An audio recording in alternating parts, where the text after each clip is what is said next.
ये राजनीतिक स्टैंड है, ठीक है, ऐसा सभी बोलते हैं। पहले तो शाहनवाज हुसैन को बोलने के लिए भी नहीं आता है। उनको इतना लिहाज करना चाहिए कि मेरे पिताजी के साथ वो काम किया है, उनके पिताजी का ही मैं साथ काम किया हूँ और उनसे बहुत सीनियर हूँ, बच्चा था। तो एक तो जिस पार्टी में गया है, जिस तरह का भाषा का इस्तेमाल किया है, हमसे तो बात भी होती थी उनकी, जब से चुनाव लड़ा है नहीं बात होती है, लेकिन ऐसे नेताओं को का बयान को भी पब्लिक देख रही है। हमने तो ये नहीं कहा कि तुम्हारा बाप का राज है, लेकिन उसने बाप मैं सब उठा है, तो वह भी पब्लिक देख रही है। हम कभी ऐसे शब्दों का इस्तेमाल उसके लिए नहीं किया है, उस परिवार के लिए नहीं किया है, लेकिन वो तो अति पार कर दिया, तो सब जस्टिस करेगी पब्लिक। और हम उतना जिस तरह का भाषा वो बोलता है, क्योंकि उसकी पार्टी वैसी है।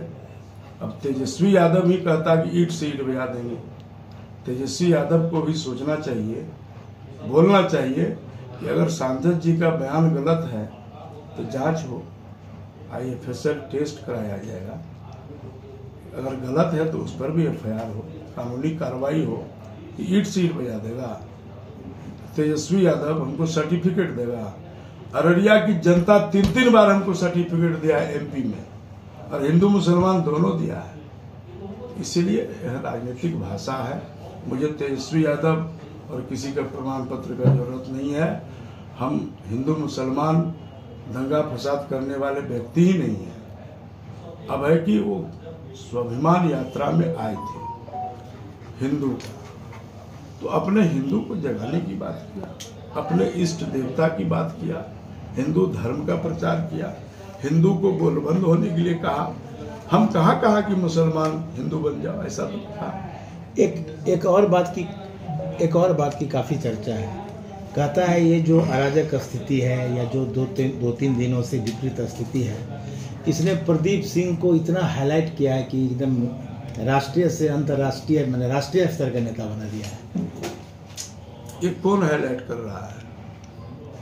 हम तो धन्यवाद देते हैं इन लोगों को। ये बात सही है कि जितना मीडिया में कल से हमको बना के रखा, हम तो इतना मीडिया में कभी नहीं थे। तो अब ये तो वही लोग ने बना रहा है, कर रहा है, आप ही लोग ने कर रहे हैं। मीडिया वाला पूरा बयान ही नहीं दिखा रहा है ना, सिर्फ आगे वाला दिखा रहा है। हिंदू का अर्थ क्या हो बता ही नहीं रहा है। अच्छा, आपके जो सीनियर लीडर हैं, चाहे वो राष्ट्रीय स्तर के हों, इस विषय को लेके तो आपसे संपर्क में होंगे, उनका कितना समर्थन है आपके साथ? नहीं, राष्ट्रीय लीडर से कोई हमारी अभी बात हुई नहीं है। प्रदेश के लोगों ने जरूर कहा कि क्या बात है, सरकार अपनी है, ये सब बातें अभी शाम में हो रही थी हमारी।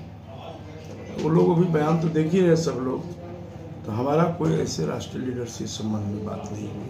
अररिया में शांति बहाल करने के लिए आपका अगला कदम क्या होगा? अगला कदम यही है कि मैं अररिया वासियों से, हिंदू मुसलमान दोनों समुदाय से यही कहूँगा कि अररिया गंगा जमुना का तहजीब रहा है, और अररिया का सांप्रदायिक सौहार्द को कोई भी व्यक्ति बिगाड़ने का कोशिश न करें।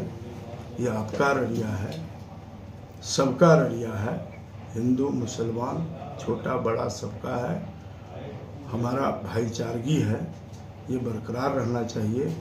राजनीति के चलते अररिया में दंगा नहीं होना चाहिए, फसाद नहीं होना चाहिए, आपसी वैमनस्यता नहीं होना चाहिए। हम सब मिलजुल करके इस मैटर को मिटाना चाहिए। राजनीति करने का और भी स्टैंड है, और भी उपाय है। इस बिंदु को हिंदू मुसलमान करके माहौल खराब नहीं करना चाहिए। यही मेरा दोनों समुदाय, हिंदू से भी और मुसलमानों से भी मेरा अपील है कि हम आपके MP हैं और आपके साथ मिलजुल के चलने वाले हैं। ऐसी बयानों पर आप भरोसा न रखें। आप हमारे स्वभाव को भी जानते हैं, कभी मैं इस पर भरोसा भी नहीं किया।